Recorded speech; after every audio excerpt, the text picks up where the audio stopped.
இன்றைக்கி நம்மளோட south Indian traditional snacks பண்ண போகிறேங்க. இது ரொம்ப பழமையான ரெசிபி. மோர் களி தாங்க பண்ண போகிறேன். இதை மோர் கூழ்னு சொல்லலாம். இதை எப்படி பண்ணலான்னு பார்க்கலாம் வாங்க. மோர் களி பண்ணுறதுக்கு 100 ml அரிசி மாவு எடுத்திருக்கேன், பச்சரிசி மாவு. கூடவே 60 ml கப்பால் கட்டியான தயிர் எடுத்திருக்கேன். இந்த கெட்டி தயிரை மிக்ஸி ஜாரில் சேர்த்துடலாம். கொஞ்சமாக தண்ணி விட்டுக்கலாம். இப்போ தயிரில் ஒரு நிமிஷம் மிக்சியில் போட்டு இந்த தயிரை எடுத்துருவோங்க. இது மாதிரி மோராக திரிஞ்சு போயிடும். மிக்ஸி ஜாரில் போட்டு எடுத்த மோரை 100 ml அளவுக்கு தண்ணி விட்டு இப்போ நான் ஊற்றிக்கிறேங்க ஒரு பவுலில்.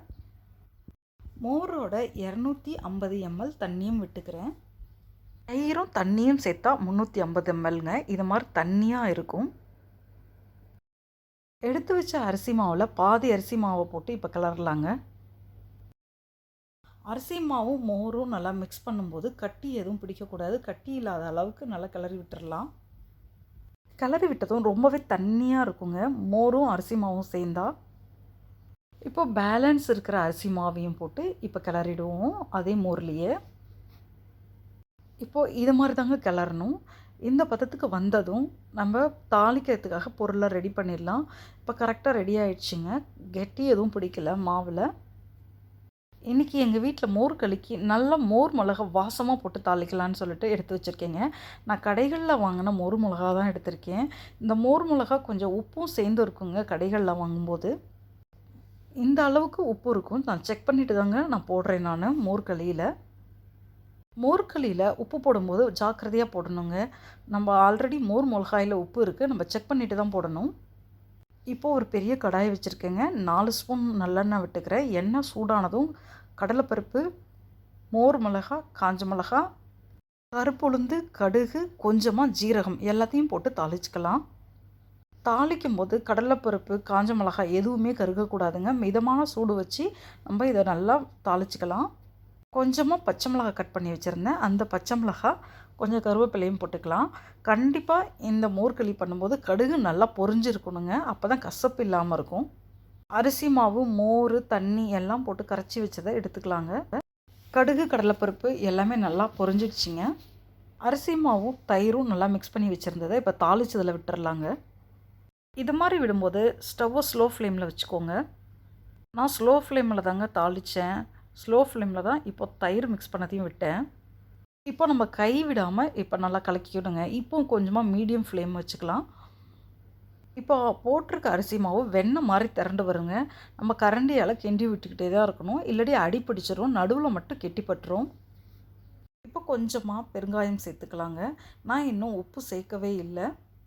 மோர் மிளகாயில் உப்பு இருக்கிறதால மோர் கூழில் கொஞ்சமாக உப்பு இறங்கிருங்க. நம்ம செக் பண்ணி பார்த்துட்டு தேவையான அளவுக்கு உப்பு அப்புறமா சேர்த்துக்கலாம். நல்லா கைவிடாமல் கலக்கிக்கலாம். இப்போது லைட்டாக திக்காக இருக்குது மோர்கூழ். திருப்பி கைவிடாமல் கிளறிக்கிட்டே இருப்போங்க.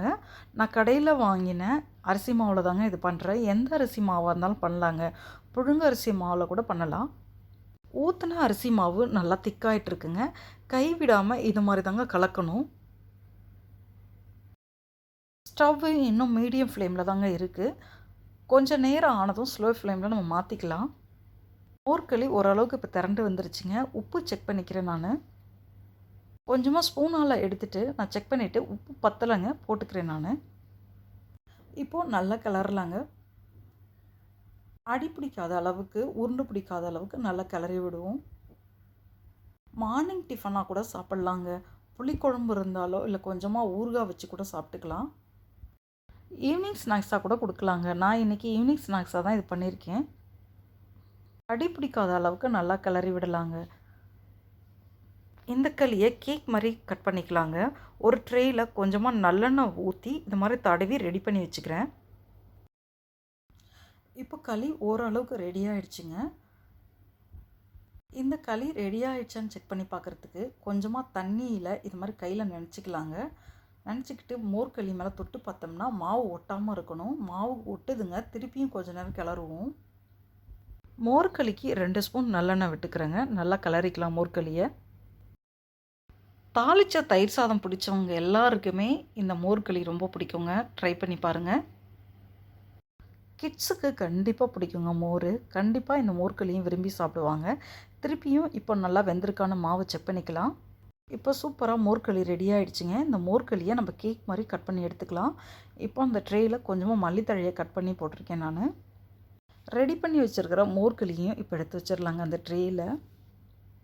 கொஞ்சமாக மரக்கரண்டியில் நல்லெண்ணெய் தடவிட்டு நல்லா சரிசமமாக இந்த மாவை சரி பண்ணிக்கிறேங்க.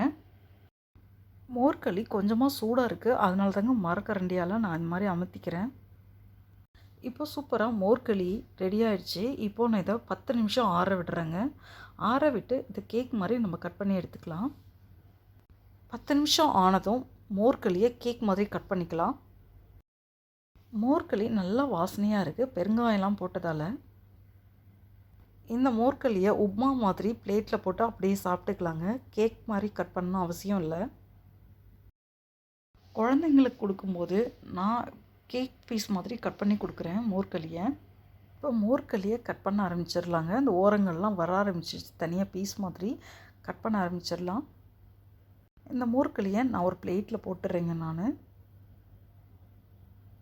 மோர்களி கேக் பீஸ் மாதிரியே அழகாக வந்திருக்கு பாருங்கள். நல்லா மல்லித்தழை, கடுகு, கருவேப்பிலை, கடலைப்பருப்பு எல்லாம் சேர்த்து போட்டு பண்ணியிருக்கோங்க. சாப்பிடும்போது ரொம்பவே நல்லாயிருக்கும். இந்த கடலைப்பருப்பு நல்லா சாப்பிடும்போது கடிப்படும்போது டேஸ்ட்டாக இருக்கும். மோர்களியை இது மாதிரி பீஸ் போட்டு எடுத்துக்கலாங்க. நமக்கு பிடிச்ச மாதிரி பிடிச்ச சைஸில் நம்ம போட்டுக்கலாம். நான் மோர்களியை கொஞ்சம் பெரிய பீஸாகவே போடுறேங்க. மிளகாய் இருக்கிற ஓரப்புறங்க சைடெலாம் கொஞ்சம் பீஸ் லைட்டாக உடையுங்க. இது மாதிரி மிளகாய் காரம் கம்மியாக இருக்குங்க. இதை மாதிரி நம்ம தாளித்து போடும்போது மிளகாயோட சேர்த்து கூட சாப்பிட்டுக்கலாம்.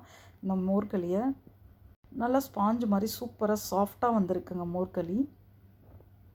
இது மாதிரி ஒரு மோர்களியை உங்கள் வீட்டு குழந்தைங்களுக்கும் பண்ணி கொடுங்க. மார்னிங் டிஃபனாக கூட நம்ம செஞ்சு சாப்பிட்டுக்கலாங்க. இது மாதிரி ஒரு ட்ரெடிஷ்னலான நம்மளோட ரெசிப்பியை நம்மளோட அடுத்த தலைமுறைக்கும் நம்ம சொல்லி கொடுக்கணும். இந்த மோர்களி காலையில் பண்ணால் ஃபுல் டே வரைக்கும் வச்சு சாப்பிட்லாங்க. வெளியிலே வச்சுக்கலாம், நம்ம கெட்டே போகாதுங்க. நான் ரொம்ப புளிப்பான தயிரெலாம் போடலைங்க, அதனால் வெளியே வச்சுக்கலாம். ரொம்ப புளிப்பாக தயிர் போடுறீங்கன்னா நம்ம ஃப்ரிட்ஜில் வச்சு தான் சாப்பிட்ணும்.